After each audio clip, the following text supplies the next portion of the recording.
Bonjour à vous, Emmanuel Ayache, expert international en Krav Maga Self-Défense et directeur de KMG France.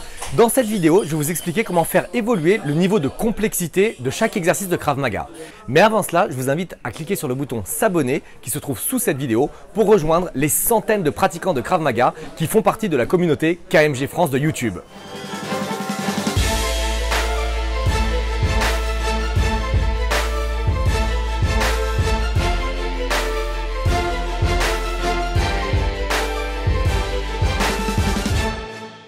Alors, comment faire évoluer le niveau de complexité de vos exercices en Krav Maga?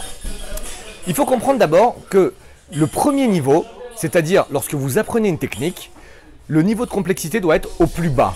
C'est-à-dire que le partenaire qui est en face de vous coopère complètement par rapport à ce que vous êtes en train de faire. Il se laisse faire, il ne réagit pas, il ne bouge pas.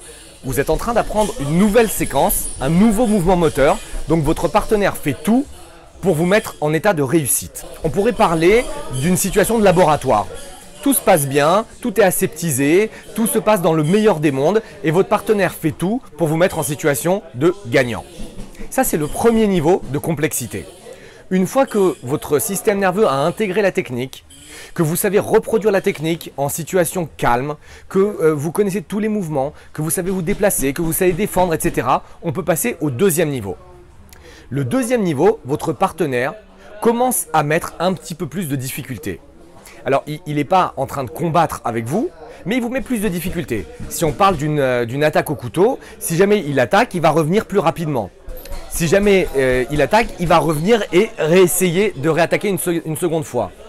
Si jamais il vous fait un coup de poing direct, il va essayer de faire un coup de poing direct et après un autre coup de poing direct et à vous de pouvoir contre-attaquer avant la seconde attaque. C'est-à-dire qu'il ne va pas rester comme ceci dans le vide, parce que ce n'est pas réaliste, mais il va essayer de reproduire un mouvement plus réaliste. Donc vous allez vous retrouver avec un système moteur qui va être un petit peu dégradé par rapport à la situation d'avant. Et vous allez devoir vous adapter. Donc restez dans cet exercice autant de temps qu'il faut pour que votre mouvement soit bon et que votre réponse soit correcte. Le troisième niveau est un niveau où vous allez faire des variations dans l'environnement ou des variations dans votre situation physiologique. C'est-à-dire que vous allez créer un stress physique ou un stress mental. Bien entendu, on continue à monter les niveaux. Ça veut dire que l'attaquant reste au niveau 2. Il ne revient pas au niveau 1. Donc, vous avez validé le niveau 1, vous validez le niveau 2. Quand on passe au niveau 3, il continue à ne pas se laisser faire entre guillemets. Ça veut dire à vous mettre un peu plus en difficulté. Et en plus, on fait des variations. Peut-être que vous allez avoir les yeux fermés au début. Peut-être que vous allez faire un sprint et après vous réagissez et vous faites votre défense. Peut-être que vous sortez d'un combat pied-point et après vous devez faire une défense contre un coup de couteau. Donc, on va varier pour créer un peu de stress physique et un peu mental. Et le dernier niveau, qui est le niveau le plus haut, c'est ce qu'on appelle le scénario training. Ça veut dire l'entraînement de scénario.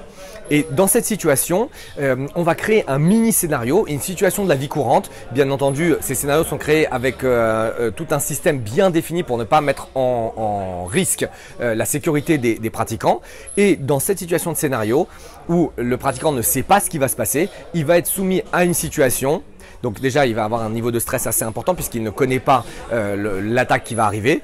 Et la personne qui est en face va attaquer en essayant de le mettre en situation de difficulté. Et on ira jusqu'au bout dans le scénario, c'est-à-dire la phase de pré-combat, la phase de combat et la phase de post-combat. Voilà, c'est tout pour cette vidéo.